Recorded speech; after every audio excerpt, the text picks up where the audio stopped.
Vamos dar início à aula sobre genética.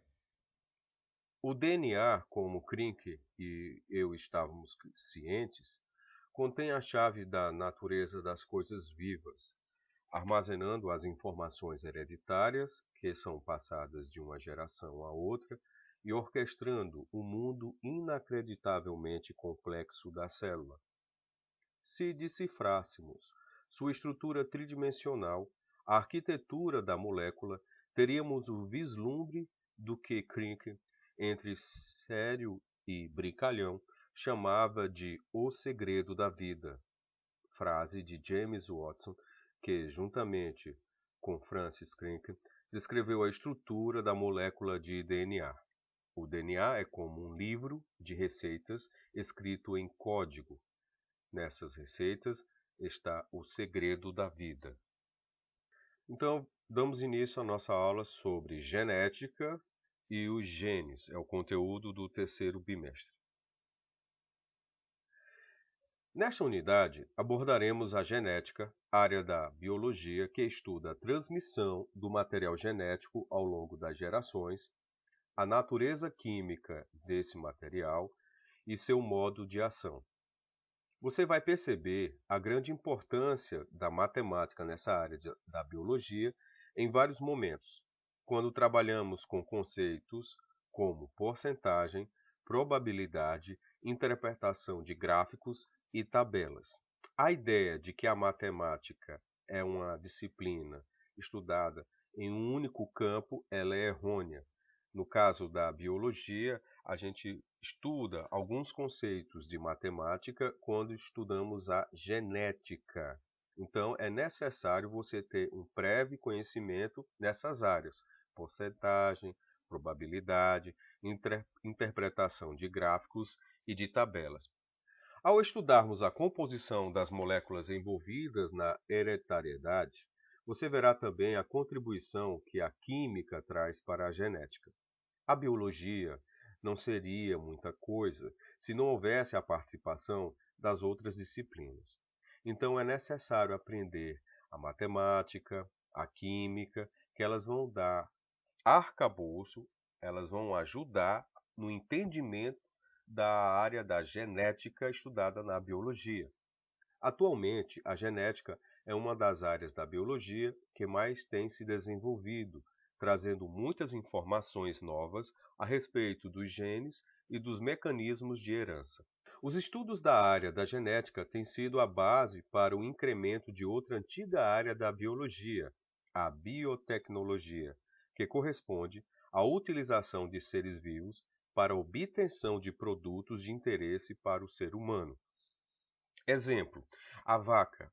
O que é interessante na vaca é a extração do leite, além de sua carne, do couro. Há séculos, a humanidade pratica a biotecnologia. O uso de fermento para crescer o pão é um exemplo. Entretanto, são os recentes avanços na biologia molecular e as técnicas de manipulação dos genes que têm trazido novidades para essa área. Hoje, a biotecnologia engloba uma área conhecida como engenharia genética, que emprega técnicas de manipulação genética das células. A engenharia genética não deve ser confundida com técnicas de reprodução seletiva, que há muitos anos vêm sendo utilizadas pelo ser humano. Na reprodução seletiva, por exemplo, pode-se obter as diferentes raças de cães e gatos, milho de melhor qualidade e vacas que produzem mais leite. Quando eu falo de reprodução seletiva, eu não estou falando em engenharia genética. Nestes dois últimos exemplos, essas técnicas promovem o melhoramento genético de espécies comercialmente importantes para a humanidade. Esse melhoramento é um processo lento que em geral envolve várias gerações e favorece o progresso de apenas um caráter ou de poucos caracteres por vez. Por exemplo, em relação ao leite, a quantidade de leite vai aumentar a sua produção. Um exemplo de reprodução seletiva no Brasil vem sendo feito pela Embrapa, Empresa Brasileira de Pesquisa Agropecuária, Na região de Campina Grande, na Paraíba, o cultivo de algodão colorido, que está na próxima figura, foi selecionado de variedades selvagens e hoje já pode ser beneficiado para a confecção de roupas, rede, bolsas e outros materiais. No próximo slide, você observa o algodão com a coloração que não é normal. O algodão, nós sabemos, é da coloração branca.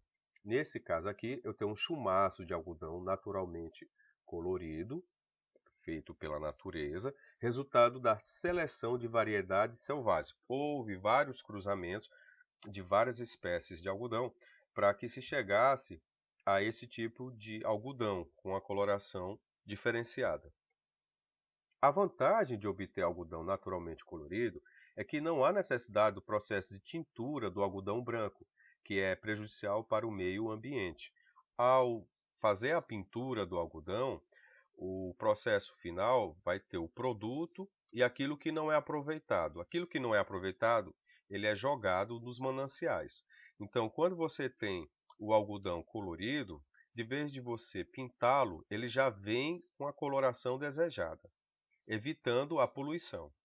A engenharia genética permite alterar a composição genética dos indivíduos em um espaço de tempo menor, além de possibilitar que vários genes sejam manipulados ao mesmo tempo. Quando eu faço a seleção, eu faço o cruzamento das espécies, isso leva um certo tempo até obter o resultado que nós esperávamos. Já na engenharia genética, ele permite a composição genética dos indivíduos em um espaço de tempo menor. Então existe aí a questão de tempo. Você leva menos tempo para a obtenção de um produto do que se você tivesse fazendo o cruzamento das espécies para chegar a um produto adequado. Pelas técnicas de engenharia genética, também é possível introduzir genes de uma espécie em outra espécie, originando indivíduos geneticamente modificados, conhecidos como transgênicos. Então, quando você tem o milho transgênico, é um milho que foi geneticamente modificado. Ele não tinha alguns genes. Foram introduzidos novos genes para que se chegasse ao tipo de semente desejada. A genética atualmente também abrange temas como o projeto Genoma Humano, terapia gênica, clonagem, aconselhamento genético e diagnóstico pré-natal. No caso de aconselhamento genético, você é primo de primeiro ou segundo grau. Há a possibilidade do casamento entre vocês, do relacionamento sexual entre vocês, nascer alguma criança com algum problema de saúde. Para que isso não aconteça, é necessário o chamado aconselhamento genético para verificar possibilidades do cruzamento do material genético de um com o cruzamento do material genético do outro, possa surgir um ser humano com uma certa deficiência, um certo problema natural, um certo problema que foi carregado a partir do cruzamento genético de ambos, por serem primos de primeiro ou de segundo grau. Para evitar esses problemas, é interessante que a pessoa faça o aconselhamento genético. Esses assuntos têm causado grande polêmica em diversas áreas da sociedade, envolvendo questões religiosas, questões políticas, legais e as questões éticas. Nesse livro, esses temas serão abordados, levantando algumas das questões mais polêmicas que discutem o uso da informação genética, principalmente as relacionadas à espécie humana. Essas discussões, sempre saudáveis, podem esclarecer e trazer à tona problemas importantes da atualidade que ultrapassam em muito os limites da sala de aula. A variabilidade biológica e os mecanismos pelos quais os descendentes herdam de seus genitores, ou seja, o pai e mãe, as características que possuem intrigam a humanidade há muito tempo. Várias propostas já foram feitas para tentar explicar essas questões. Vamos conhecer algumas delas.